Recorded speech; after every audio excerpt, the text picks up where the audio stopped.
Now the last 4 segments have focused on the feet. We're going to just take a slight detour to check in a wonderful posture called calf torture. My friend Jason Crandall reminded me of this about a year ago, and I'm so grateful. Okay, you'll need a yoga mat, and you'll need one of those thin, kind of cheapy kinds that you can roll up super tight. Okay, so if you have one of those big, fat Manduka ones or one of those luxury cruiser tapas ones, those will be too squishy, okay, and it won't really work. Preferably the mat should match your outfit. Okay, you're going to lift up and bring the mat, okay, behind the knees. If kneeling is difficult for you, this is not going to work out. You're going to pull the mat, you're going to reach between the thighs and pull the mat forward as close to the knees as you can. And then you're going to slowly sit back, letting your hips get heavy towards your heels. You will feel this. Let it soften in the mouth and the jaw. Okay? So just like when we were working the foot on the brick, okay, the temptation is to kind of pull back from the intensity, resist it, kind of hate it a little less. Make noises. Oftentimes when I do this, I find myself like, ah. Let yourself make noises that help release that rising heat. Okay? That feeling, that intensity, is believed to be, or one theory of it is, that what you're feeling is the stagnant prana, the stagnant chi. And similar, if you've ever had acupuncture, sometimes they'll pop that needle in and it'll be this immediate like rush. Similar concept.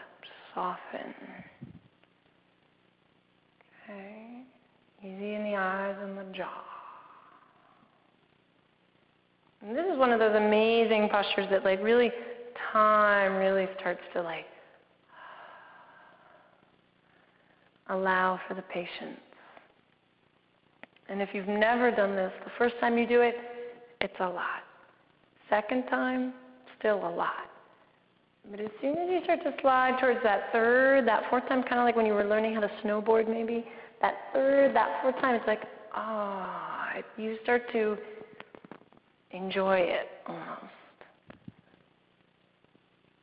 And usually if you're doing this on your own, it's usually helpful to set a timer backwards. That just helps ensure that you give it adequate room. Noticing that you really can't think about much else. It's so intense that it really focuses you.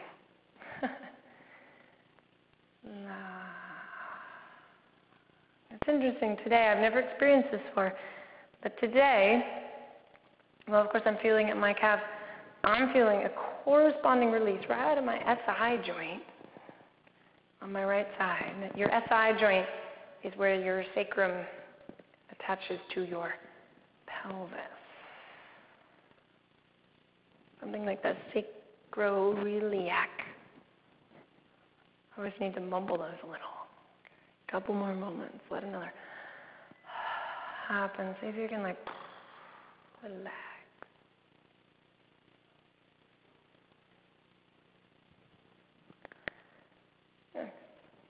And when you feel sufficiently cooked, you release out of that, releasing that mat. Now what can feel, now notice how the calves feel. So for me, the experience is a cool washing breeze. One woman always describes it as that she feels like she has more air in her calves. Okay, like notice the feeling. That's how you know if something's working or not. And usually what feels pretty good after this is to make your way to downward facing dog, tucking your toes under. And to really give the calves some attention, spread your toes wide. Let your sit bones round, like breathe down the back of the body. Reach your sit bones towards the calf muscles. Reach your calf muscles towards the heels. Let your right knee bend a lot, stretching out through the left calf. Let your left knee bend, stretching out through the right calf. Let it come back up onto both balls, rounding those sit bones towards those calves, towards those heels. Breathe. And then let yourself come back down. Nice. Now, if you happen to try that and you didn't feel anything, or you just are the kind of yogi or yogini who needs to feel a little bit more, you can use a wooden dowel. Now, this dowel, I think this is about 1.25 inches.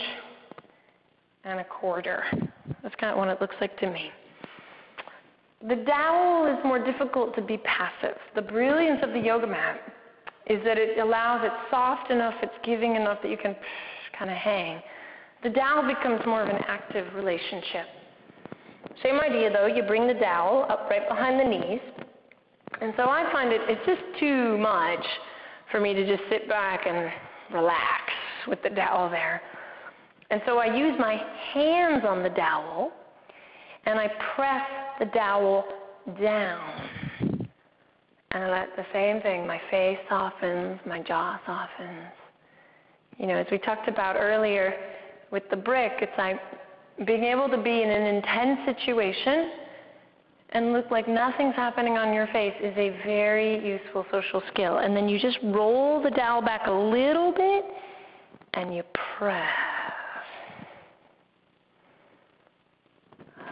And then you roll the dowel back a little bit more and you press. Now as I start to get a little bit away from my knees, as I start to get more to the middle of my calves, I can start to sit my hips back down more, but it's a lot for me, which is, I guess, why I like it.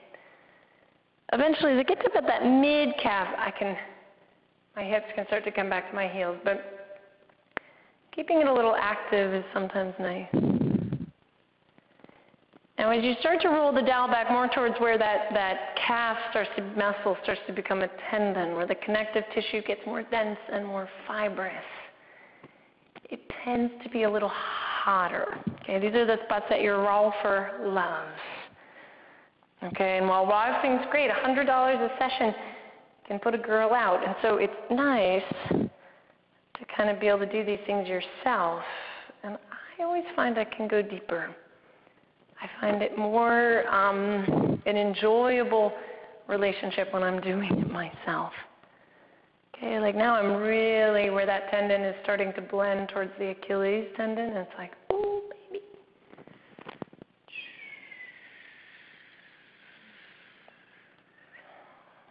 Noticing, breathing. And what's difficult when we feel intense things, it's easy to want to make a story about it. Oh, I'm tight because I ran the other day, or I'm tight because I didn't run, or I'm tight because I sit in an office. It's like, that's just kind of boring after a while. See if you can just start to notice what you're feeling without trying to make a decision about it.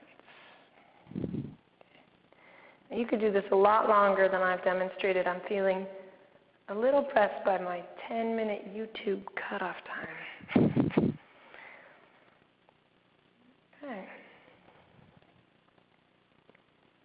Nice. Again, a little down dog might feel good after that, or even an uttanasana, just to experience the backs of the legs a little bit more. Uttanasana, standing forward fold. We'll meet again in the next segment, and we'll bring ourselves back to the feet.